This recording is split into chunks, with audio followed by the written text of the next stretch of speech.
声玄黄天尊。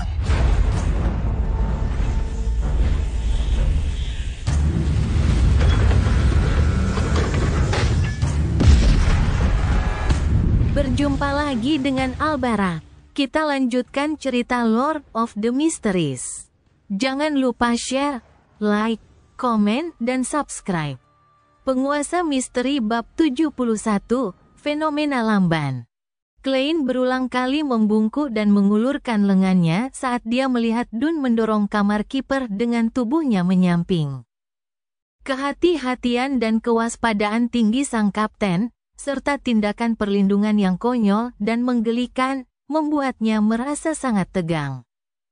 Perasaan itu sama persis dengan apa yang ia rasakan saat menjalani ujian keberanian yang mengharuskannya berjalan melewati kuburan-kuburan menyeramkan di malam hari di masa mudanya. Artefak tertutup kelas 2, berbahaya, harus digunakan dengan hati-hati dan secukupnya. Itu adalah sesuatu yang bahkan anggota Night Talk resmi tidak tahunya. Tidak diketahui seberapa berbahayanya itu. Di tengah ketegangan sarafnya, Klein merasa mustahil untuk menahan diri dari berpikir berlebihan. Pada saat itu, otaknya tiba-tiba mati rasa, seakan-akan saklar daya telah dimatikan. Segala sesuatu dalam penglihatan Klein melambat. Bahkan gerakan lengannya pun mengalami nasib yang sama. Dia melihat Kapten Dun berhenti. Dia mendekatinya seolah-olah dalam gerakan lambat, mengulurkan telapak tangannya perlahan sebelum mendorong bahunya. Tiba-tiba, proses berpikir dan penglihatan Klein kembali normal pada saat yang bersamaan. Seolah-olah semua yang terjadi sebelumnya hanyalah ilusi. Apa yang terjadi? Bisiknya di tengah ketakutan dan kebingungannya. Dun menggelengkan kepalanya dan berkata dengan suara berat, "Perhatikan baik-baik." Begitu dia menyelesaikan kalimatnya, dia berbalik dan berjalan ke kamar kiper. Klein mengikutinya dari dekat dan melihat 4 orang lainnya di dalam ruangan, mereka sedang duduk atau berdiri. Salah satunya adalah penyair tengah malam, Leonard. 3 lainnya adalah orang-orang yang belum pernah ditemui Klein sebelumnya. Namun, mereka semua memiliki kesamaan. Mereka semua melakukan latihan merentangkan dan menekuk lengan dengan sangat serius. Klein Moretti memiliki hubungan yang ajaib dengan buku catatan keluarga Antigonus. Dun memberikan pengantar singkat. Kemudian, dia menunjuk ke 3 orang asing lainnya dan berkata, "Para wanita dan pria ini adalah rekan-rekan dari Keuskupan Backlund. Mereka mengawal artefak tertutup 2049 ke sini. Ini adalah Nyonya Lorota, penggali kubur urutan 8. Dia adalah penembak jitu yang ulung."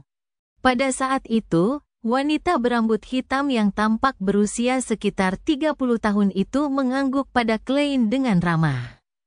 Penampilannya cukup menarik. Dia tidak memakai topi dan mengenakan pakaian yang tampak seperti pakaian pria, mantel hitam dengan kemeja putih, celana panjang hitam ketat, dan sepatu bot kulit hitam. Sudut mulutnya sedikit melengkung ke atas. Setelah Klein bertukar salam, Dun menunjuk seorang pria yang duduk di belakang meja. "Ayur Harson, seseorang seperti saya." Sebelum dia menyelesaikan kalimatnya, Klein melihat Tuan Ayur Harson yang mengenakan jaket abu-abu bergerak lamban dengan gerakan lengannya. Seolah-olah roda gigi kehilangan pesnya atau sendinya tertutup karat. Ada apa? Di tengah kebingungan Klein, dia melihat Lorota mendorong Ayur Harson. Baru kemudian tindakan pria itu kembali normal. Apakah saya seperti itu sebelumnya? Klein awalnya terkejut sebelum akhirnya menyadari hal itu. Ini menunjukkan betapa berbahayanya artefak tertutup 0249. Apa yang akan terjadi jika seseorang tidak dibangunkan tepat waktu? Apakah seseorang akan menjadi zombie? Dipenuhi dengan pertanyaan. Klein menyapa Ayur Harson yang setengah baya dan menawan. "Borgia," kata Dun sambil menunjuk Night Talk terakhir. Borgia adalah pria dingin dengan bekas luka pisau di sisi wajahnya. Matanya yang coklat tajam seperti mata elang. Dia terus-menerus mengamati semua orang di ruangan itu. Ayo berangkat. Semakin cepat kita mengakhiri ini, semakin cepat kita bisa menyegel 2049, kata Ayur Harson yang tampan sambil berdiri, matanya memperlihatkan beberapa kerutan. Jadi, di mana 2049? Klein mengamati sekelilingnya dengan rasa ingin tahu, tetapi tidak melihat jejak artefak tertutup. Tentu saja, dia tidak dapat melihat area yang tertutup meja tanpa mengaktifkan penglihatan rohnya. Baiklah, Dun menoleh dan menatap Leonard Mitchell. Kau yang akan mengemudi. Sebaiknya jangan libatkan Cesare dalam masalah seperti ini. Cesare adalah juru tulis yang bertugas menyediakan dan mengumpulkan perlengkapan untuk Tingen Nighthawk sambil bertindak sebagai kusir kereta. Dialah yang mengantar Klein ke rumah Welk untuk bertemu dengan spirit medium Dali. Tidak masalah, Leonard berhenti bersikap sembrono dan mengangguk dengan serius. Pada saat itu, Klein melihat Ayur Harson membungkuk. Ia mengambil peti besi hitam yang tertutup meja. Peti itu diukir dengan bintang-bintang yang cemerlang dan bulan purnama berwarna merah tua. Seolah-olah ada penghalang tak berbentuk di sekeliling peti itu.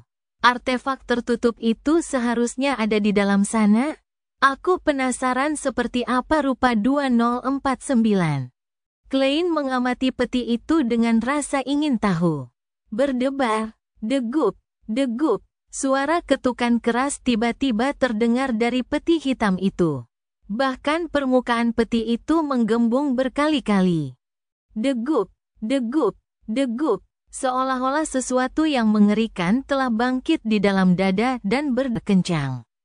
Suara ketukan itu menghantam hati setiap orang yang hadir. Hidup, tepat saat Klein berpikir, ia melihat latihan lengan Kapten Dun menjadi lamban, seolah-olah persendiannya dilapisi lem. Borgia, sang Nighthawk dari Backlund, mendorong bahu Dun, sehingga dia bisa pulih. Ini seperti melakukan tarian robot ketika seseorang dipengaruhi oleh 2049. Jika kita semua berada di bawah pengaruhnya, bukankah kita akan menjadi pasukan penari yang canggung? Untungnya, 2049 tampaknya hanya mampu memengaruhi satu orang pada satu waktu. Klein mengejek untuk menenangkan sarafnya yang tegang. Dia tidak berani menghentikan latihan lengannya. Dia mengikuti jejak Dun dan meninggalkan tongkatnya. Dia kemudian mengikuti Nighthawks melalui terowongan dan menaiki tangga ke lantai 2 Blackton Security Company. Leonard telah pergi lebih dulu dan memberitahu semua orang di depan gedung, jadi Rosanne dan yang lainnya telah menuju ke lantai 3. Insiden-insiden ini jarang melibatkan mereka, tetapi tidak sepenuhnya asing bagi mereka. Nighthawk lainnya, Ken Lay, telah menggantikan Dun dalam tugasnya di Chinese Gate. Klein menghela napas lega saat sampai di kereta. Ia melihat keluar jendela dengan curiga dan berkata, "Bukankah 2049 akan memengaruhi orang-orang biasa di jalanan?" Dari perjalanan mereka di bawah tanah hingga kereta, artefak tertutup 2049 telah menyebabkan 6 insiden lamban. 2 di antaranya ditujukan padanya. Dia telah disentak bangun oleh Kapten dan Leonard Mitchell. Tingkat efek lamban itu agak mengkhawatirkan. Jangan khawatir, 2049 akan menargetkan makhluk humanoid dalam jarak 5 meter darinya terlebih dahulu. Semakin dekat Anda dengannya, semakin mudah bagi Anda untuk dipilih. Selama ada 3 orang di sekitarnya, orang-orang yang kebetulan berada di sekitar saat kereta melaju tidak akan terpengaruh. Wanita cantik berambut hitam Lorota menjelaskan dengan nada malas. Sungguh artefak tertutup yang aneh, pikir Klein sambil melanjutkan latihan lengannya. Dun dan Nighthawks lainnya tidak berbicara selama perjalanan ke rumah Ray Biber. Mereka saling memperhatikan kondisi masing-masing. Hanya Lorota yang tampak acuh tak acuh. Kadang-kadang, ia melihat pemandangan jalan-jalan Tingen yang gitu bersih, dan di lain waktu, ia memuji sistem air bawah tanah Backlund. Tak lama kemudian, bangunan yang familiar itu akhirnya terlihat oleh Klein. Kelompok yang terdiri dari 6 orang itu berjalan ke lantai 3 sambil saling mengamati. Pintu rumah Ray Biber diberi label simbol Departemen Kepolisian Tingen, yang menunjukkan bahwa orang yang tidak berwenang dilarang masuk. Saat Dun melakukan latihan peregangan, ia mengeluarkan sebuah kunci. Ia membuka kunci yang baru saja diganti, lalu berbalik, mempersilakan Ayur Harson yang membawa peti hitam itu masuk terlebih dahulu. Berdebar, degup, degup, degup. Artefak tertutup di dalam peti hitam itu mengetuk dengan keras sekali lagi, bahkan lebih keras dari sebelumnya.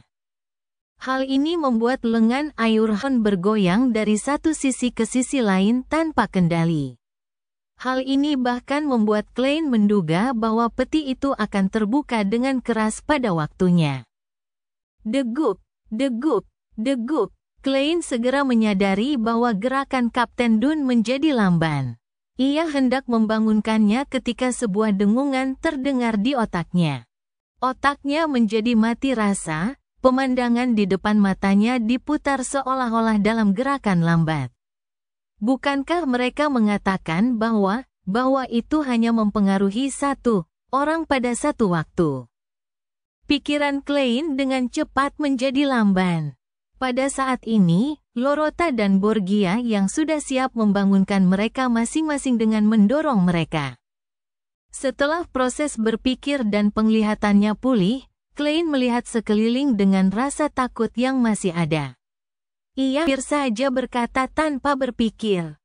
Bukankah kamu mengatakan bahwa 2049 hanya dapat mempengaruhi satu orang pada satu waktu? Syukurlah, saya tidak menghentikan peregangan saya. Saat artefak tertutup 2049 memasuki mode mengamuk. Benda itu dapat memengaruhi hingga 2 orang sekaligus. Kami dapat memastikan bahwa Ray Biber memang keturunan keluarga Antigonus, kata Ayur Harson dengan nada mekanis. Lorota tertawa pelan.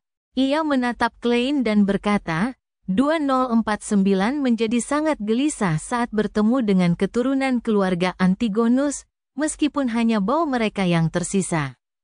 Kemampuannya juga akan meningkat pesat. Aku yakin kau akan mampu memahami perasaannya. Baiklah, aku tidak. Klein bertanya dengan tak ingin tahu, jadi, apakah itu makhluk hidup? Lorota tersenyum tetapi tidak menjawabnya secara langsung. Kau akan tahu nanti, selama Ray Biber belum lolos dari Tingen, 2049 akan membawa kita kepadanya. Klein hanya bisa menunda pertanyaan lainnya sambil berjalan berkeliling ruangan bersama Nighthawks. Di tengah bunyi berdebar kencang dan dahsyat dari dada, mereka mengunci pintu, menuruni tangga, dan kembali ke kereta.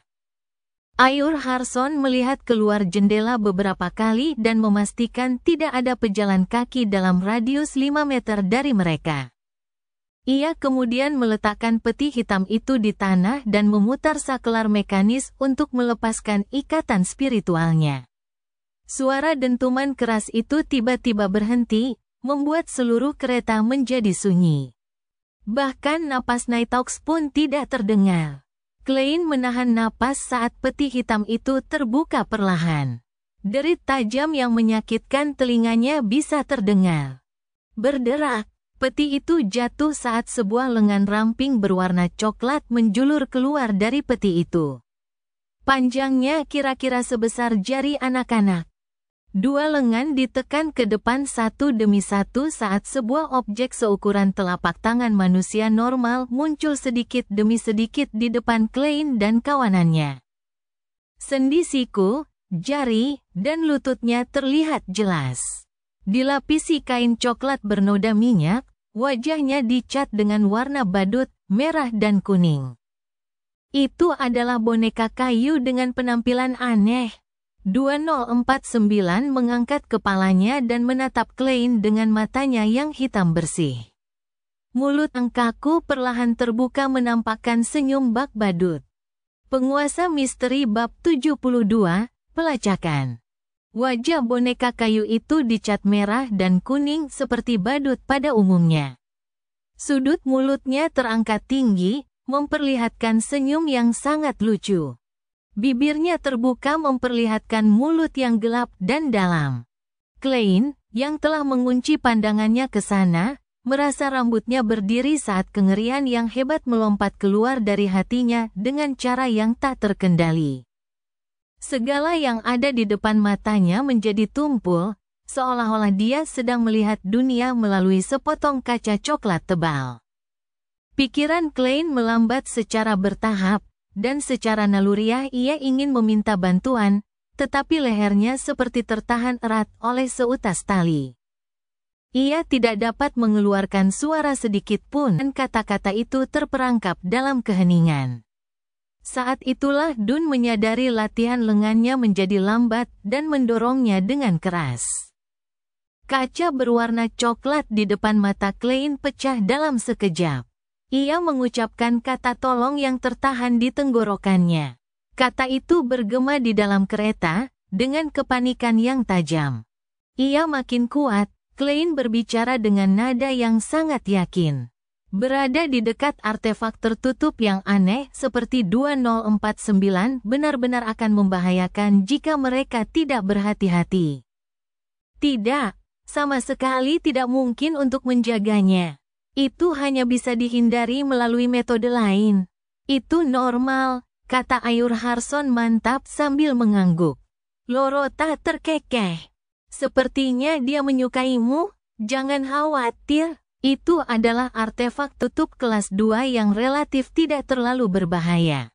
Dengan suaranya yang alami dan lesu, boneka yang persendiannya jelas-jelas mencerminkan manusia itu berdiri.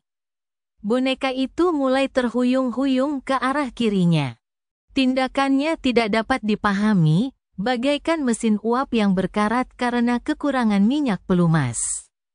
Tarian robot. Klein tiba-tiba teringat beberapa kata bahasa Mandarin. Dia punya tebakan baru tentang bahaya yang ditimbulkan 2049. Ia mengasimilasi makhluk hidup yang dikuasainya. Kalau aku tidak dibangunkan tepat waktu oleh yang lain, apakah aku akan menjadi boneka seukuran manusia, boneka Barbie dalam dunia nyata?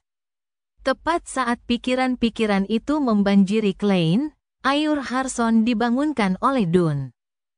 Ia mengulur dan menekuk lengannya sambil menunjuk ke arah boneka itu berjalan perlahan. Ia berkata kepada Leonard yang sedang mengemudikan kereta, di sana. Leonard tidak dapat membuat kereta melewati gedung itu, jadi ia harus memutar balik. Selama memutar balik, 2049 terus-menerus menyesuaikan arah yang dihadapinya. Kereta itu bertindak seperti kompas yang menunjuk ke arah keluarga Antigonus. Melihat kejadian itu, Klein yang terus-menerus melatih lengannya, hampir tertawa terbahak-bahak karena ketegangan itu. Kudengar 2049 diciptakan oleh keluarga Antigonus. Apakah ini tindakan kesetiaan atau contoh sempurna dari mengacaukan segalanya? Leonard mengemudikan kereta sesuai dengan instruksi Ayur Harson. Setiap kali boneka aneh 249 berjalan ke tepi kereta, Ayur Harson akan menariknya kembali dan memulainya dari awal lagi. Setiap kali itu terjadi, mulutnya akan terbuka dan dua orang akan berada di bawah pengaruhnya secara bersamaan. Ketegangan Klein berangsur-angsur mulai mereda. Ia menyadari bahwa artefak tertutup 2049 tidak lagi menakutkan. Selama ada lebih dari 3 orang yang hadir dan mereka terus-menerus mempertahankan gerakan lengan mereka. Jika mereka memastikan untuk membangunkan pasangan mereka tepat waktu, 2049 hanyalah boneka dengan karakteristik yang sedikit unik. Kereta itu melaju dengan kecepatan tinggi, dan dengan cepat tiba di pelabuhan, tempat banyaknya gudang. Setelah berputar beberapa kali, mereka memastikan bahwa 209 bermaksud memasuki gudang paling dalam yang berwarna putih keabu-abuan. Ekspresi Ayur Harson berubah serius. Dia meraih boneka itu dengan hati-hati dan memasukkannya kembali ke dalam peti hitam. Degup, degup, degup. Di bawah ketukan keras yang terus-menerus, Ayur terbangun berulang kali dengan bantuan Borgia dan Lorota saat ia mengaktifkan mekanisme itu dengan usaha keras. Ia kemudian menyuntikkan spiritualitasnya dan mengaktifkan simbol bintang dan merah tua di dadanya. Saat segel tak berbentuk itu muncul kembali, Ayur Harson menghela napas panjang dan berat. "Ayo turun," kata Dun Smith dengan suara rendah dan lembut. "Leonard, mengikat kuda di sini sudah cukup." Berpakaian jaket, jas, atau kemeja, keenam orang itu menekan kereta dan berjalan ke gudang paling dalam. Sambil berjalan, mereka meregangkan dan menekuk lengan mereka secara bersamaan. Hal ini menambah kesan lucu dan konyol pada situasi yang tadinya tegang. Pasukan dansa Canggung Naitaok, Klein hanya bisa mengeluh dalam hati untuk meredakan perasaan tersebut. Namun, tidak ada cara lain untuk mengatasinya. Menurut pengamatannya, 2049 pertama kali menyerang tubuh bagian atas. Oleh karena itu, untuk mendeteksinya tepat waktu guna mencegah situasi yang lebih berbahaya, mereka hanya punya pilihan untuk merentangkan dan menekuk lengan, menggoyangkan leher atau badan. Namun, yang terakhir hanya membuat seseorang tampak seperti penjahat. Sedangkan untuk tindakan seperti mengedipkan mata dan mengernyitkan alis, tersebut terlalu mudah diabaikan atau tindakan tersebut terlalu besar. Keduanya bukanlah pilihan yang baik. Pasukan tari yang canggung ini lebih baik daripada anggota Triad Causeway B1. Klein mendesah pasrah dan mengikuti Kapten Dun Smith dan rombongan. Semakin mendekati pintu gudang, semakin dalam pula rasa cemas dan khawatirnya. Tidak seorang pun tahu betapa besar pengaruh buku catatan itu terhadap Ray Bible.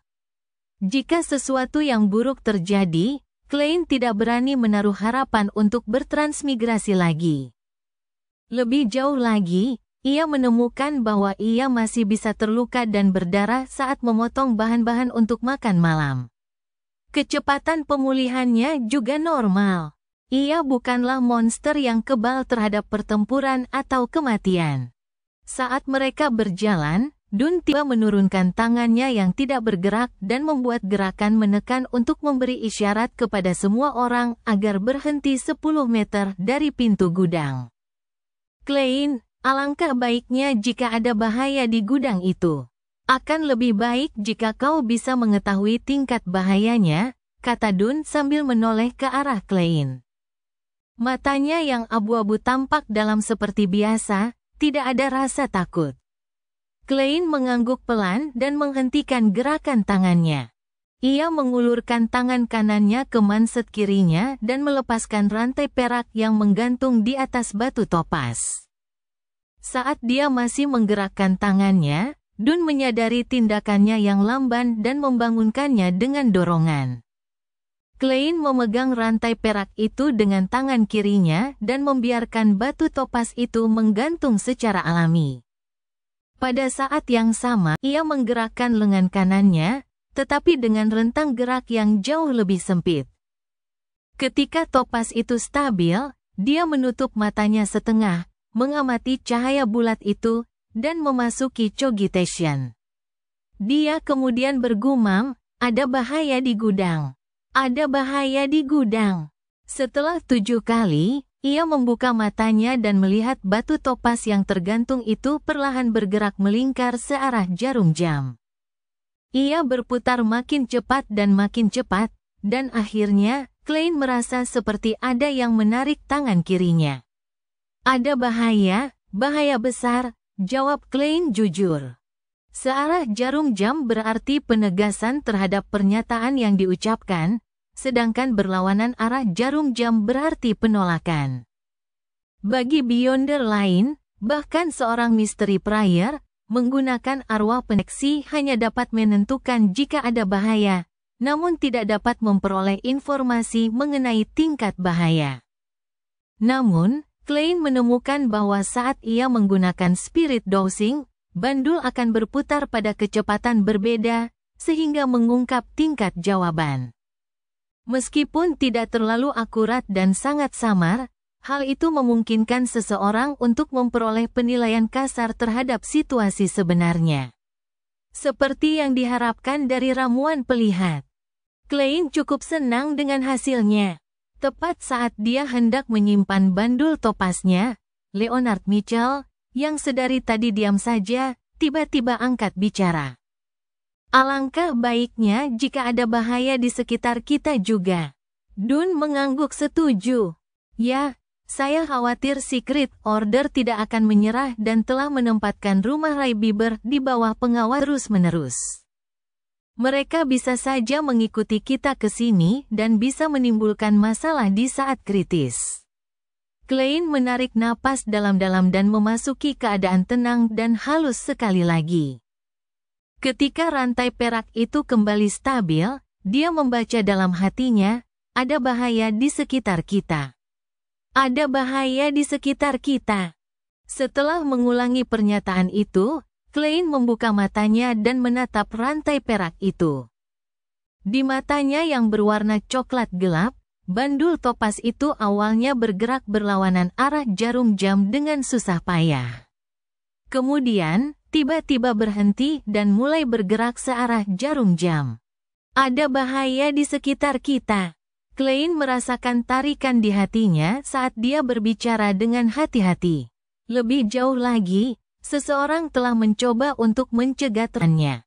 Tetapi kalah dalam pertarungan tak kasat mata. Tepat saat dia berbicara, bola api berwarna oranye kuning seukuran kepalan tangan terbang ke arah mereka.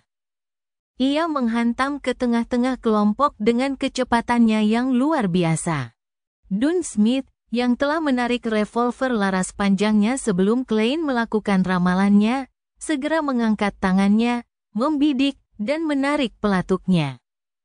Wah, bola api itu tampaknya tidak terpengaruh oleh suara tembakan tetapi tetap melanjutkan lintasan aslinya, seolah-olah memaksa semua orang untuk berhamburan menghindarinya. Klein awalnya tidak peduli dengan pembuat onar yang mengikuti mereka. Lagi pula, ada 6 Beyonder yang hadir. Mereka bahkan tidak kekurangan ahli sekuens 8 dan sekuens 7. Itu adalah barisan yang praktis tidak dapatkan di kota kecil seperti Tingen. Namun saat bola api itu jatuh, dia tiba-tiba tersadar. Bagi mereka, musuh yang paling berbahaya bukanlah si pelacak atau si pembuat onar, bahkan bukanlah Ray Bieber yang berada di gudang dalam keadaan tidak diketahui. Melainkan artefak tersegel 2049. Begitu mereka bubar dan pertempuran dimulai, mereka tidak akan bisa membangunkan satu sama lain tepat waktu. Kemudian, mereka akan berubah menjadi boneka sungguhan satu demi satu. Saat pikiran-pikiran kacau ini membombardirnya, Klein ditarik oleh Leonard ke samping untuk menghindari bola api. Tanpa sempat merasa cemas akan pakaiannya, ia melihat Nighthawks terbagi menjadi 2 kelompok sambil menghindar. Itu dilakukan dengan sangat tertib. Aduh, bola api oranye kuning itu mendarat di tanah tetapi tidak menimbulkan sedikit pun debu. Bola api itu menghilang seolah-olah tidak terjadi apa-apa. Ilusi. Tepat saat pikiran ini muncul di benaknya, Klein melihat Ayur Harson mengangkat peti hitam itu dan melemparkannya sejauh setidaknya 10 meter. Jauhi itu, awas, teriak Ayur. Sebelum dia selesai berteriak, Leonard dan Borgia sudah mendekatinya secara terpisah. Mereka berdiri setidaknya 7 meter dari dada untuk mencegah siapapun mendekat. Adapun Dun dan Lorota, mereka masing-masing memegang senjata. Mereka berdiri di samping Ayur Harson yang telah menghunus pedang perak tipis.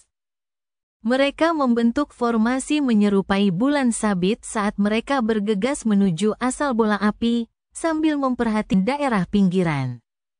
Melihat kejadian ini, Klein yang harus melakukan latihan lengan tanpa tongkatnya, langsung menghela napas lega. Ia menyadari bahwa ia telah mengabaikan hal penting. 2049 memiliki jangkauan pengaruh yang terbatas. Selama mereka berada pada jarak yang cukup jauh darinya, mereka tidak perlu khawatir akan bahayanya. Klein berguling dan berdiri. Dia memasukkan bandul topasnya ke dalam saku dengan satu tangan sementara dia meraih pistolnya ke dalam sarungnya dengan tangan lainnya. Penguasa Misteri Bab 73, Pertempuran Pertama. Di bawah cahaya matahari sore, Klein dengan pakaiannya yang berdebu dengan cepat memutar laras revolvernya untuk melepaskan pengaman yang dipasangnya sendiri. Dia mengambil posisi menembak, membiarkan memantul dari badan revolver perunggu itu. Dia memegang revolver itu dengan satu tangan, dan menggerakkan lengannya yang lain, dengan hati-hati memperhatikan apapun yang mungkin terjadi di sekitarnya. Pada saat yang sama, dia sedikit khawatir pada Kapten Dun dan Tuan Ayur Harson. Bagaimanapun, keduanya adalah Nigma Beyonder yang ahli dalam memengaruhi musuh dari balik bayang-bayang. Dia tidak tahu apakah mereka ahli dalam pertarungan langsung. Tepat saat Klein tengah mempertimbangkan hal ini, Ayur Harson melambat, ekspresinya menjadi tenang dan damai. Dia membuka mulutnya dan melantunkan sebuah puisi yang penuh kedamaian, yang seakan membawa seseorang ke dalam kegelapan malam. Ketika matahari terbenam di sebelah barat, dan tetesan embun menghiasi dada petang hampir sepucat sinar bulan, atau bintang yang bersahabat dengannya, bunga evening primrose mekar kembali bunga-bunganya yang halus hingga ke embun, dan seperti pertapa, menghindari cahaya satu. Resital itu bergema di sekitar mereka. Klein hampir kehilangan ketegangannya dan benar-benar rileks. Ia beruntung karena pernah mengalami hal serupa sebelumnya dan tidak berhadapan dengan Ayur Harson. Dengan demikian, ia segera menenangkan diri dan memasuki kondisi setengah sadar untuk melawan pengaruh puisi itu. Fiuh, dia menghela napas lega. Dia tidak lagi meragukan kemampuan bertarung langsung Dun dan Ayur. Karena dia baru saja naik level dan masih belum memiliki pemahaman mendalam tentang ramuan sekuens, Klein lupa bahwa Nigma Sequence 7 merupakan pengembangan dari Midnight Sequence 8. Mereka dapat mempertahankan kemampuan apapun yang mereka miliki sebelumnya dan, pada kenyataannya, menikmati sedikit peningkatan dalam kemampuan mereka. Kesan Klein tentang Midnight Puts datang dari Leonard Mitchell. Ia tahu bahwa pekerjaan ini mewarisi sifat-sifat unik Sleepless. Mereka pandai bertempur, menembak, memanjat, dan merasakan. Mereka juga mahir memengaruhi makhluk hidup di sekitar mereka melalui penggunaan berbagai puisi. Dalam istilah yang lebih sederhana, mereka adalah penyair yang kejam. Saat Ayur membacakan puisinya, peti-peti kayu besar yang ditumpuk di sekelilingnya tampak beriak seperti air. Seorang pria mengenakan tuxedo hitam dan topi tinggi yang dibelah dua muncul. Namun wajah pria ini dicat dengan 3 wastel, merah, kuning, dan putih. Sisi bibirnya melengkung tinggi seperti badut, membentuk kontras yang menggelikan dengan pakaian formalnya yang cocok untuk menghadiri jamuan makan malam. Buk, buk, buk, Lorota berambut hitam yang telah diperkenalkan sebagai penembak jitu menyerang maju dengan cepat. Dia memegang pistol di satu tangan dan mengepalkan tangan lainnya. Dia berhasil mendekati badut berjas itu dalam beberapa langkah. Badut berjas itu tampak terpengaruh oleh puisi Ayur Harson. Tubuhnya bergoyang, dan ada ekspresi damai di matanya. Dia tidak punya keinginan untuk membalas. Lorota memiringkan tubuhnya dengan manuver tinju sambil menarik tinjunya, lalu meninju ke arah wajah badut berjas itu. Wah, udara berderak saat badut berjas tiba-tiba hancur seperti cermin, potongan-potongannya dengan cepat menguap dan lenyap menjadi udara tipis. Pada saat ini, badut berjas itu dengan cepat muncul sekali lagi di balik bayangan peti kayu beberapa langkah jauhnya. Sosok badut berjas itu dengan cepat muncul lagi. Orang yang berada di bawah pengaruh puisi itu hanyalah ilusi. Itu adalah pertunjukan. Badut berjas itu menyeringai lagi. Ia tampak lucu saat ia menekan topinya yang terbelah dua dengan satu tangan dan mengarahkan pistol jari dengan tangan lainnya. Wah, suara tembakan terdengar dari pistol jari. Lorota jatuh ke kiri dan berguling di lantai, menghindari serangan itu. Namun tidak terjadi apa-apa, kecuali suara tembakan palsu. Ledakan, ledakan, ledakan. Dun dan Ayur masing mengangkat senjata mereka dan menembak dengan mantap. Badut berjas itu menghindar dengan cekatan, terkadang ke kanan dan kiri, terkadang berguling-guling di tanah. Seolah-olah dia adalah seorang pemain akrobat di sirkus. Tiba-tiba, Lorota menyerang balik dengan mengejutkan. Meskipun dijuluki penembak jitu, dia masih menggunakan tinjunya. Bam! Badut berjas itu tidak dapat menghindari serangan tepat waktu dan hanya bisa mengangkat lengan kirinya untuk menangkis tinju itu. Melihat badut itu berhenti, Dun dan Ayur tidak ragu untuk membidik dan menarik pelatuknya. Pada saat ini, lengan yang digunakan badut berjas untuk menangkis tinju Lorota menyala dengan api berwarna oranye kuning. Dalam sekejap, api menyelimuti badut berjas itu dan menyebar ke arah Lorota. Bang! Bang!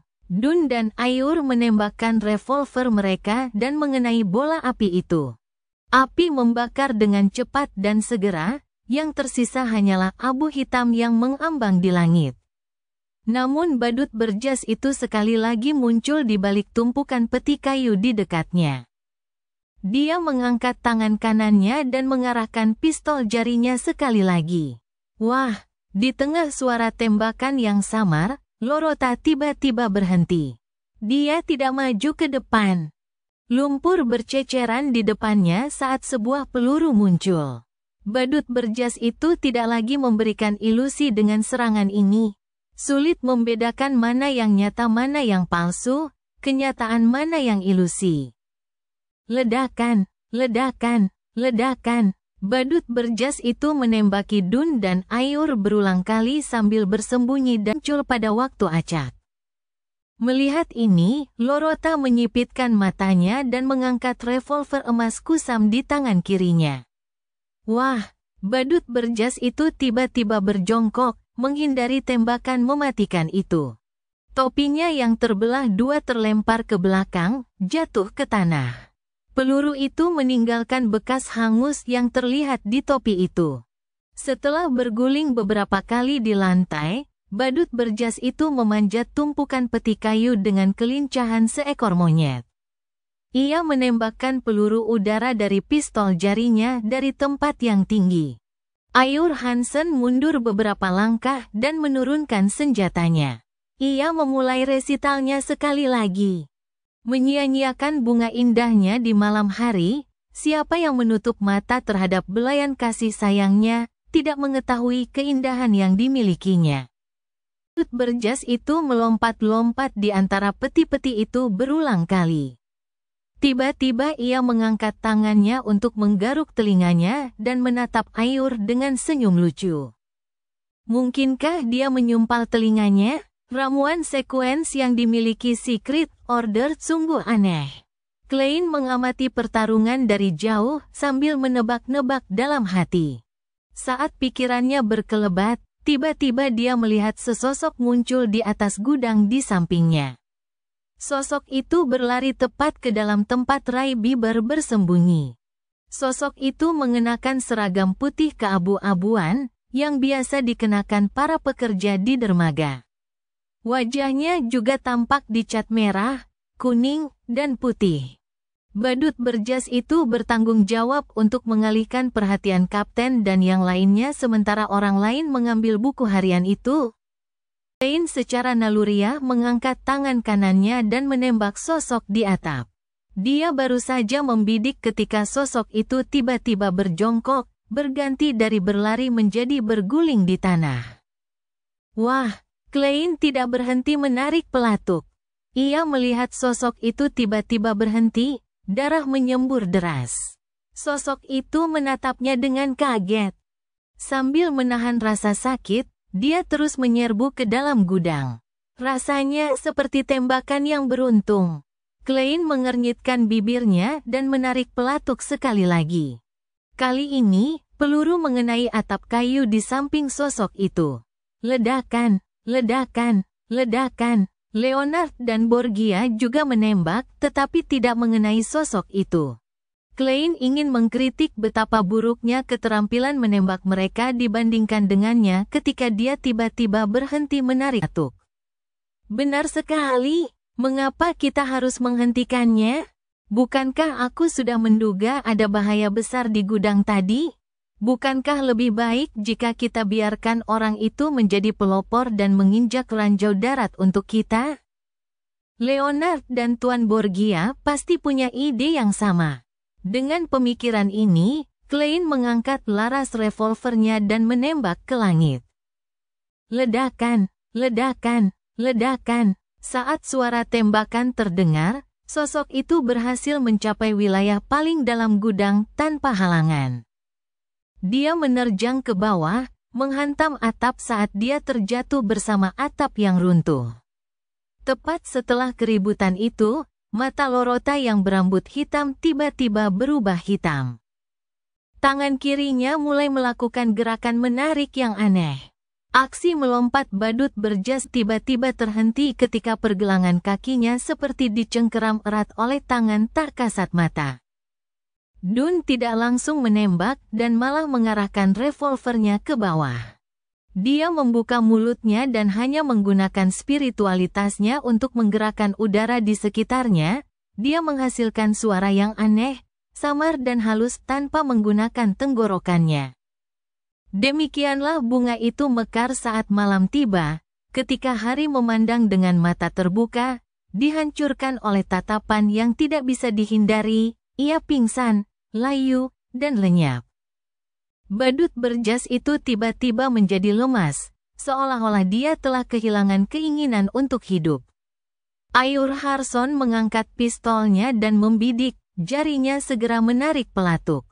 Dalam sepersekian detik itu, terdengar suara ratapan abnormal dan tragis yang datang dari gang. Ah, teriakannya mengandung ketakutan luar biasa, seakan-akan dia telah menghadapi suatu perkara yang amat mengerikan tak terbayangkan. Bulu kuduk Klein berdiri tegak. Tangisan tragis itu tiba-tiba berhenti saat keheningan kembali menyelimuti bagian terdalam gudang. Keheningan yang menusuk kulit. Wah, terpengaruh oleh teriakan itu, Ayur hanya berhasil menembak perut badut berjas itu. Ha, ha, ha. Keheningan kembali pecah dari kedalaman gudang. Yang seharusnya terdengar hanyalah napas terengah-engah. Suara itu mencapai klimaks yang menegangkan saraf semua orang. Degup, degup, degup, degup, degup, degup. Di dalam peti hitam, 2049 telah mencapai keadaan hiruk-pikuk. Penguasa misteri 74, Ray Bieber. Ha, ha. Ha, degup, degup, degup. Suara napas terengah-engah dan ketukan keras bergantian terdengar sebelum akhirnya bergema bersamaan. Hal itu membuat Klein dan rekan-rekannya sangat gugup, seolah-olah mereka mendengar bisikan jahat.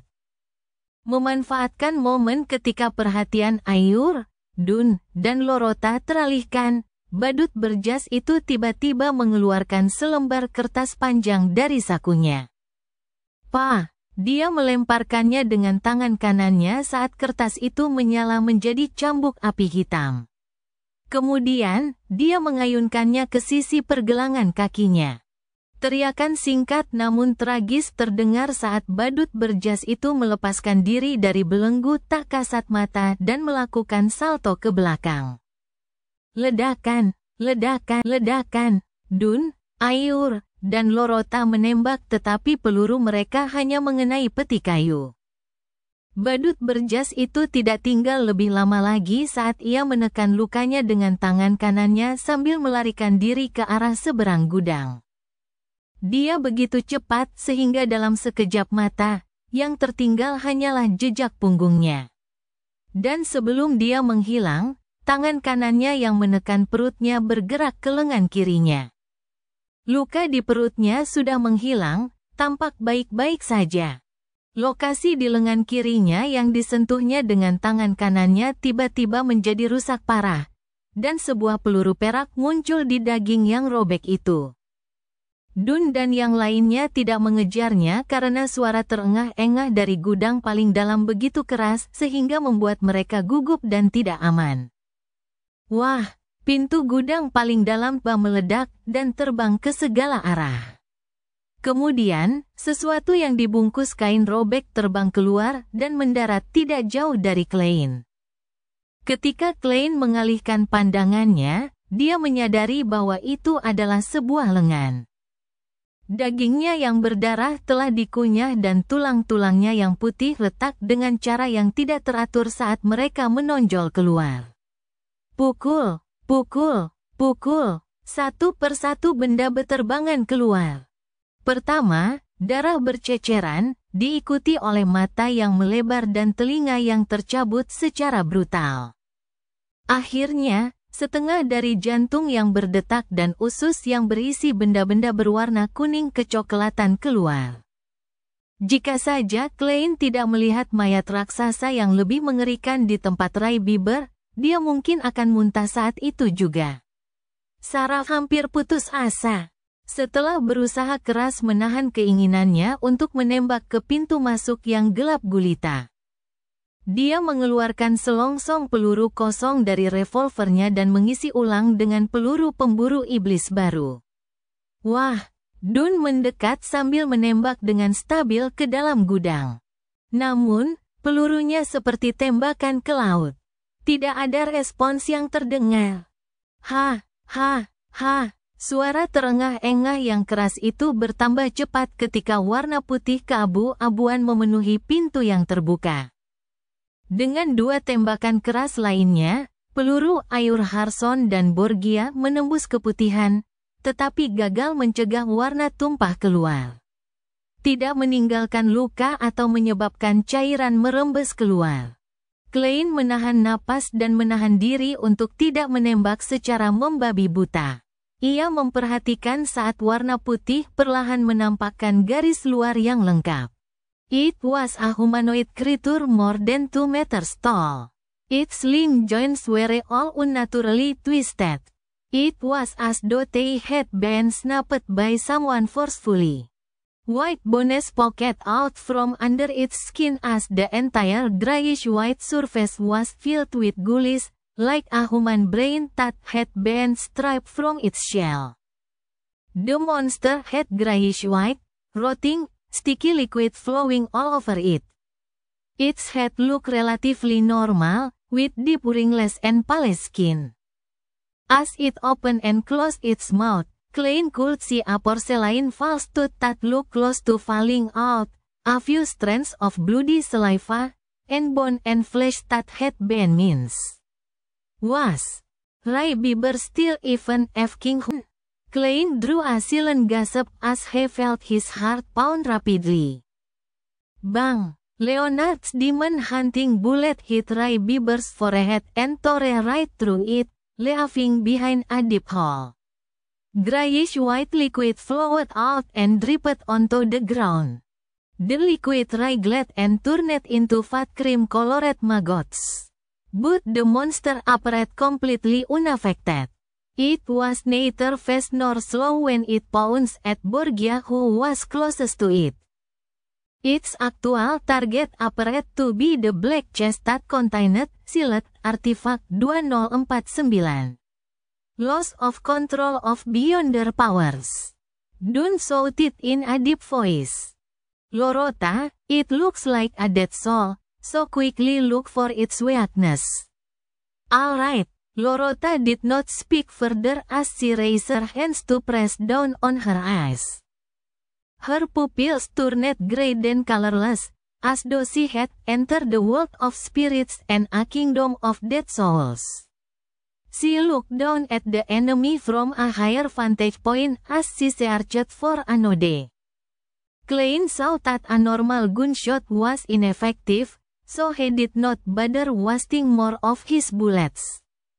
He lifted his hand to tap at his glabella to activate his spirit vision. He planned on helping Gravediger Lorota. From his vision, Monster Bieber only had one kind of spiritual glow left.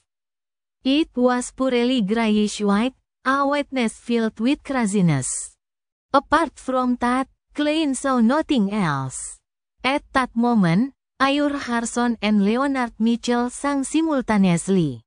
Oh, the threat roar, the hope of Crimson Chris. One thing at least is certain, that this life flees. One thing is certain, and the rest is least, the flower that once has bloomed forever dies. The power that allowed one to enter a peaceful slumber emanated. The twisted grayish-white monster gradually slowed down as though it could not fight against the charm of the poem. Then, it opened its mouth and let out a shrill cry that ordinary people were deaf to. Ah, bang! Klein felt a sharp pain in his head as he automatically exited his spirit vision state. He felt warm liquid flowing out of his nose, and when he subconsciously wiped it with his hand, he discovered the back of his hand covered in blood. Ayur and Leonard fell back to the ground at the same time. They had blood stains lining the corners of their lips, noses, and eyes. Borgia, Dune, dan Lorota masing-masing mundur 1 atau 2 langkah, warna di wajah mereka memudar. Monster itu hanya berteriak sekali, tetapi tampaknya teriakannya melebihi apa yang dapat ditahan oleh keenam Beyonder. Mereka langsung menjadi sangat lemah. Bam! Ia mendekati Borgia dan tiba-tiba mengayunkan sendi yang bengkok itu. Bang! Bang! Bang! Bang! Borgia dan Dune masing-masing menembak 2 kali, tetapi tidak menimbulkan kerusakan apapun pada monster Bieber. Bang! Sebuah pukulan membuat Borgia terpental dan revolver laras panjangnya jatuh ke tanah. Dia mencoba berdiri beberapa kali, tetapi gagal. Sudut mulut Bieber mengeluarkan cairan kental saat melompat ke arah dada hitam itu. Wah, pada saat yang krusial itu, Ayur Harson menembakkan peluru ke kotak itu untuk menjatuhkannya agak jauh, mencegah monster Bieber meraihnya. Momentumnya membawanya maju lebih dari 10 meter. Dada hitam itu retak dan saat detakan di dalamnya bertambah kuat, hal itu menjadi lebih jelas. Ketemu, Lorota berambut hitam akhirnya berbicara. Aku butuh kamu untuk mengendalikannya setidaknya selama 3 detik. Baiklah, Dune tidak menunda lebih lama lagi. Ia mengulurkan tangannya untuk menepuk glabelanya dan memejamkan mata. Dia tampak tertidur ketika gelombang tak berbentuk perlahan beriak keluar 1 demi 1. Pada saat itu, monster Bieber berhenti dan kegilaan di matanya segera reda. Kelopak matanya yang tipis dan transparan mulai menutup tak terkendali. Tubuh Dune mulai bergetar, dan sesuatu muncul dari balik pakaiannya dan menggeliat di tempat itu. Seolah-olah dia menyembunyikan ular licin tanpa sisik di dalamnya. Lorota bergegas mendekat dan sambil berguling, tiba di bawah monster Bieber. Dia menopang dirinya dengan satu tangan sambil mengangkat tangan terkepal, membombardir selangkangan monster Bieber seperti artileri. Aduh, dia mengabaikan rasa sakit yang menusuk itu, tetapi menopang dirinya sendiri di tanah dan mengerahkan lebih banyak kekuatan sekali lagi. Dia melangkah sedikit lebih tinggi saat tinjunya mengebor lebih dalam. Robek. Lorota menarik lengan bawahnya sambil menyeret keluar usus yang penuh dengan noda darah berwarna kuning kecokan. Di dalam usus, ada buku catatan kuno. Ah, monster Bieber menjerit sekeras-kerasnya, dan tubuhnya tiba-tiba menyala seolah mencair. Turun, tepat saat teriakan tergesa-gesa Ayur Harson berakhir, Klein melihat monster Bieber tiba-tiba membengkak. Ledakan. Di tengah ledakan keras, Klein yang jauh terlempar ke udara oleh gelombang kejut dan mendarat dengan keras. Ia berjuang untuk berdiri melawan sakit kepala yang hebat, dan ia melihat monster Bieber berubah menjadi tumpukan daging busuk yang menjijikkan. Kemudian ia melihat Dun dan Lorota, yang berada belasan meter jauhnya, tampak seperti mereka telah pingsan. Ayur Harson, Borgia, dan Leonard Mitchell juga tergeletak di tanah. Sebagian mengerang kesakitan, sebagian berjuang untuk berdiri tetapi gagal. Klein baru saja hendak bersantai ketika dia tiba-tiba melihat sebuah benda yang dikenalnya sekitar 2 atau 3 meter jauhnya. Peti hitam itu telah berhenti bergulir, dan permukaan yang retak menghadap ke langit. Sebuah lengan kurus berwarna coklat terulur. Artefak tertutup. 2049. Sial, jantung Klein menegang saat ia langsung melompat ke arah berlawanan dalam upaya untuk melarikan diri dari jangkauan efektif 2049. Ledakan sebelumnya telah melemparkan peti hitam itu ke dekatnya. Dan pada saat itu, kepala Klein tiba-tiba berdengung dan pikirannya menjadi lamban. Penguasa misteri bab 75, menyelamatkan dirinya sendiri. Oh tidak, aku telah dikendalikan oleh boneka. Kapten dan rekan-rekannya tidak sadarkan diri, atau belum pulih. Mereka bahkan tidak bisa bangun. Mereka tidak akan bisa membangunkanku tepat waktu. Tidak, aku harus menyelamatkan diriku sendiri. Segala sesuatu di depan mata Klein terjadi dalam gerakan lambat. Semua sendi dan otaknya tampak telah dilapisi dengan lapisan lem yang semakin menebal. Ia tidak berminat menjadi boneka versi manusia, maka ia memanfaatkan kesempatan untuk tidak dikendalikan sepenuhnya dengan berusaha sekuat tenaga mencari cara untuk menyelamatkan dirinya. Aku benar-benar tidak bisa memukul diriku sendiri. Pasti ada kekuatan eksternal. Kekuatan eksternal. Aku akan mencobanya. Tidak ada waktu untuk ragu-ragu. Tanpa waktu untuk berpikir, Klein mendapat dalam waktu kurang dari 3 detik. Dia menggerakkan sendi lututnya yang berkarat dan melangkah berlawanan arah jarum jam. Pada saat yang sama, ia tidak berusaha melepaskan diri dari tali tak kasat mata yang menggantung di lehernya. Yang ia lakukan hanyalah membaca dalam hati. Berkat berasal dari Sang Penguasa Abadi Langit dan Bumi. Dia ingin menggunakan dunia misterius di atas kabut kelabu untuk membangunkannya dan lolos dari asimilasi artefak tertutup 2049. Berderit, berderit, berderit. Lutut dan pergelangan kaki Klein mengeluarkan suara yang memekakkan telinga. Dengan langkah yang lambat dan terdistorsi, dia melangkah lagi berlawanan arah jarum jam. Berkah berasal dari Sang Penguasa Langit, Langit dan Bumi. Pink Klein menjadi semakin lamban karena ia merasa seolah-olah ia adalah komputer yang memiliki segala macam bloatware dan setiap perangkat lunak antivirus yang terpasang. Ia mengangkat kaki kirinya dengan gerakan tersentak-sentak saat ia melangkah lagi di tempat yang diminta. Berkat berasal dari Sang Raja yang Agung. Proses berpikir Klein menjadi semakin kaku dan lamban. Ia mengambil langkah terakhir hanya berdasarkan naluri. Pada saat itu, ia tahu bahwa ia hampir sepenuhnya berada di bawah kendali boneka itu.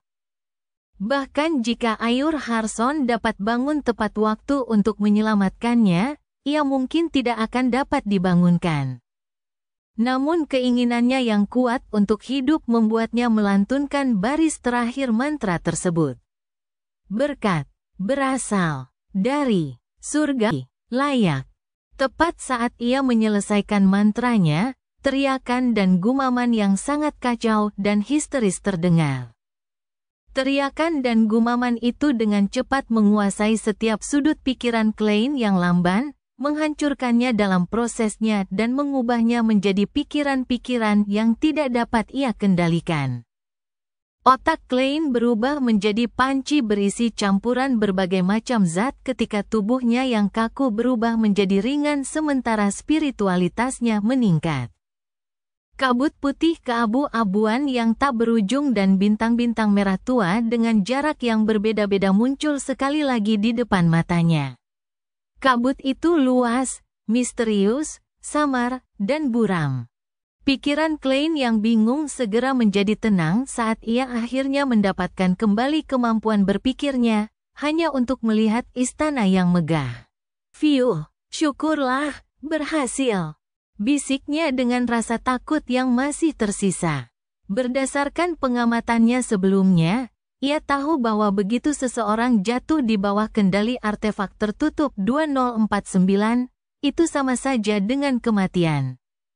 Biasanya, tidak ada obat yang dapat menyelamatkan korban. Untungnya, ritual peningkatan keberuntungannya dan dunia misterius di atas kabut kelabu tidak dianggap normal sama sekali. Setelah mondar-mandir beberapa kali, Klein mulai mempertimbangkan situasi yang dihadapinya. "Aku tidak bisa tinggal di sini terus-menerus, kan? Pada saat kapten dan rekan-rekannya bangun dan berkumpul, aku tidak akan bisa menjelaskan situasinya. Dalam situasi seperti ini, aku hanya memiliki tubuhku yang tersisa, tidak lebih seperti zombie dari zombie. Tapi jika aku mengambil risiko dan kembali, tidak ada cara untuk menjamin keselamatanku. Bagaimana jika aku dikendalikan oleh 2049 lagi?" Saat menderita dilemanya, Klein tiba-tiba menepuk dahinya sendiri dan tidak dapat menahan tawa pelan. "Sepertinya aku belum terbiasa dengan statusku sebagai seorang pelihat." Sebelum dia menyelesaikan kalimatnya, dia muncul di kursi kehormatan di depan meja perunggu panjang. Duduk di kursi bersandaran tinggi dengan simbol aneh itu, Klein mengulurkan tangannya saat sebuah pulpen muncul entah dari mana. Dia menuliskan sebuah kalimat pada selembar kertas ilusi. "Kembali ke dunia nyata sangat aman." Segera setelah itu, Klein mengeluarkan proyeksi pendulum roh dari paketnya. Setelah beberapa pertemuan, menemukan bahwa benda-benda yang dibawanya diproyeksikan di atas kabut abu-abu, tetapi benda-benda itu relatif ilusif. Klein memegang rantai perak itu dengan tangan kirinya, sementara ia membiarkan batu topas itu hampir menyentuh kertas.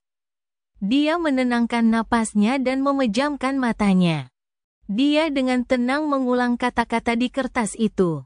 "Kembali ke dunia nyata sangat aman. Kembali ke dunia nyata sangat aman." Setelah mengulanginya 7 kali, Klein menyelesaikan ramalan dengan pendeteksian roh. Dia membuka matanya dan melihat batu topas itu berosilasi perlahan, mengarahkan rantai perak itu berputar searah jarum jam. Searah jarum jam adalah afirmasi sedangkan berlawanan arah jarum jam adalah negatif. "Kembali ke dunia nyata sangatlah aman." Klein menghela napas lega saat ia menyimpan rantai itu seperti biasa.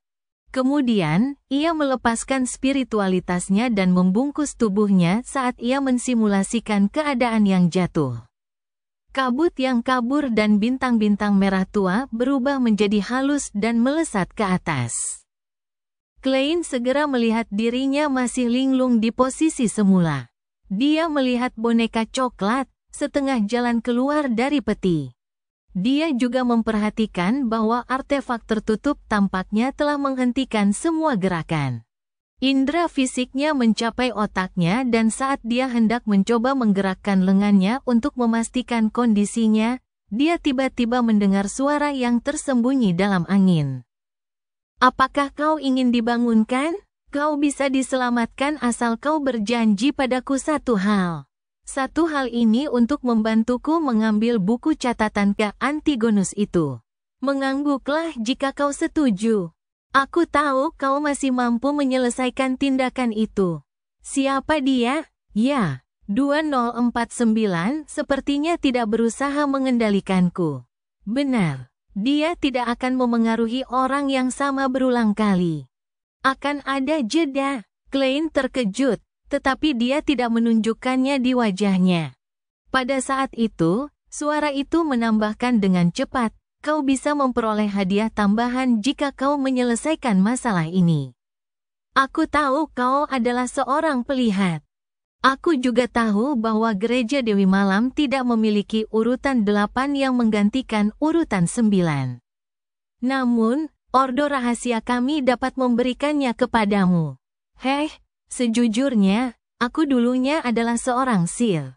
Kalau bukan, aku tidak akan berani kembali. Untuk menunjukkan ketulusanku, sekarang aku dapat memberitahumu bahwa urutan 8 dari Sir yang sesuai adalah Badut.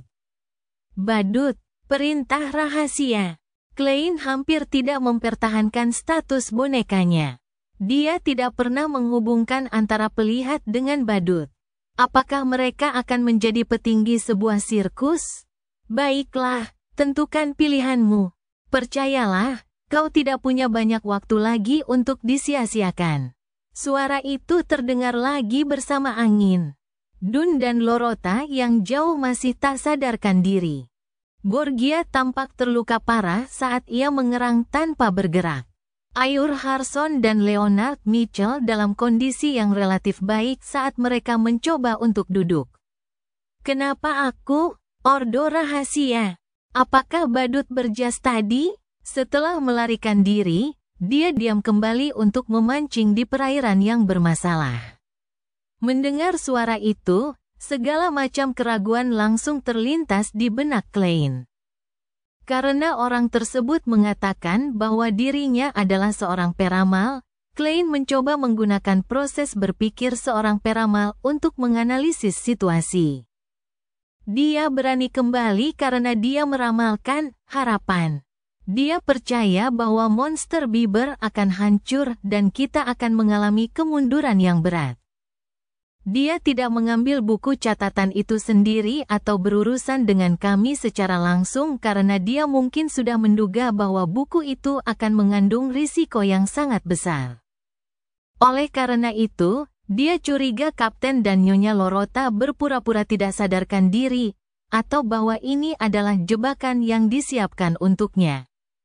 Dia tidak membuat ramalan lebih lanjut untuk menentukan kondisiku saat ini, sebagian karena pertama, dia mungkin tidak punya waktu. Jika dia menunggu lebih lama, Ayur Harson dan rekan-rekannya akan mendapatkan kembali sebagian kekuatan tempur mereka. Kedua, dia meremehkanku dan menganggapnya tidak perlu. Dia sangat memahami seorang pelihat dan yakin bahwa aku tidak dapat lepas dari kendali boneka itu. Dia menggunakan aku sebagai umpan meriam untuk menyelidiki perangkap apapun. Dari sudut pandang lain, ini juga berarti bahwa ritual peningkatan keberuntungan tidak menyebabkan kemunculan yang tidak normal. Dengan otaknya yang tidak lagi lamban, Klein merasa bahwa alur penalarannya sudah jelas. Ia cukup yakin dengan pikiran dan tujuan badut berjas itu. Adapun janji badut itu, ia tidak mempercayainya sedikit pun. Umpan meriam tidak memiliki hak asasi manusia. Saat pikiran-pikiran itu melintas di kepalanya, Klein mengendalikan lehernya dan mengangguk dengan susah payah. Saat dia melakukan tindakan ini, dia mengonfirmasi bahwa dia telah lolos dari kendali artefak tersegel 2049. Tepat setelah dia mengangguk, sebuah tirai transparan bergerak 2 hingga 3 meter di sampingnya. Tirai itu memperlihatkan badut berjas yang wajahnya dicat dengan warna pastel badut. Dia tidak lain adalah anggota Ordo Rahasia yang telah melarikan diri sebelumnya. Pada saat itu, saat Klein sebelumnya berbalik dalam upaya untuk melompat keluar dari jangkauan efektif 2049, punggungnya menghadap ke peti hitam dan boneka itu. Berjas itu berada di depannya di sampingnya. Pertama, untuk menjauh dari artefak tertutup dan kedua, untuk menghindari laras revolvernya. Jelas bahwa dia sangat berhati-hati.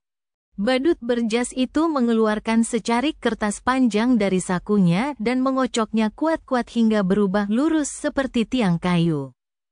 Dia memegang tiang kayu dan pada jarak 2 hingga 3 meter, dia menyentuh bahu Klein untuk mencoba membangunkannya. Orang ini sangat mengenal 2049. Dia tahu bahwa jika ada keturunan keluarga Antigonus, boneka itu akan menjadi gila dan mengendalikan 2 orang sekaligus. Dia juga tahu bahwa melempar batu sepertinya tidak efektif. Paling tidak, aku pernah melihat Kapten dan kawan-kawan mencoba cara yang sama. Meskipun Klein tidak tahu bahwa 2049 berhenti mengasimilasinya lagi, dia tidak berani tinggal dalam jarak 5 meter darinya lagi. Karena itu, dia menunggu sambil menahan napas. Tepat saat tiang kayu itu hendak menyentuh bahunya, Klein tiba-tiba mengangkat tangan kirinya dan meraih ujung tiang itu lalu menariknya ke belakang. Badut berjas itu terkejut saat tubuhnya ditarik ke depan. Dia terhuyung beberapa langkah ke depan saat jarak antara dirinya dan Klein menyempit sekali lagi. Dia kini berjarak kurang dari 2 meter. Pada saat yang sama, Klein yang sudah siap, menekan jari kanannya pada pelatuk revolver. Degup, degup, dia menembak 2 kali tetapi tidak membidik badut berjas itu. Sebaliknya, dia membidik ke belakangnya, menembak ke sisi artefak tertutup 209. Sebelum suara tembakan terdengar, badut berjas itu telah mengambil inisiatif untuk berguling dari keadaannya yang terhuyung-huyung. Secara naluriah ia mundur.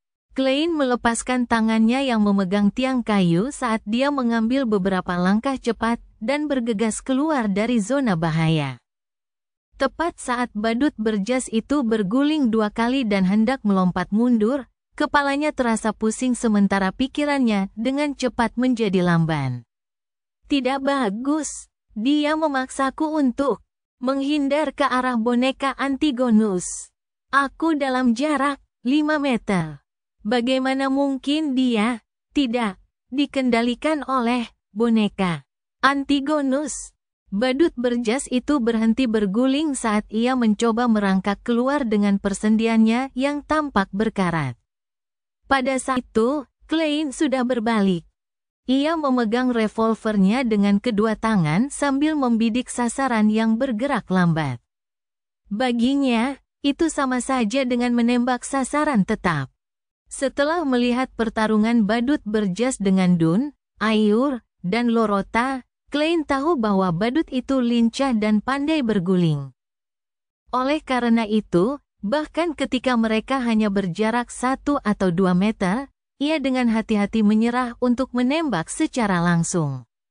Sebaliknya, ia memaksa badut itu untuk menghindar ke zona pembunuhan yang ia bayangkan, di mana artefak tertutup 2049 berada. Jika boneka itu tidak efektif, badut berjas itu akan memutuskan bahwa ia telah jatuh ke dalam perangkap. Ia kemudian akan melarikan diri dengan melompat mundur dan tidak menimbulkan aman berarti.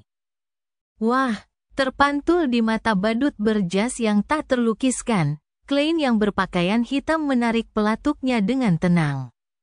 Cerita bersambung. Jangan lupa share, like, komen, dan subscribe.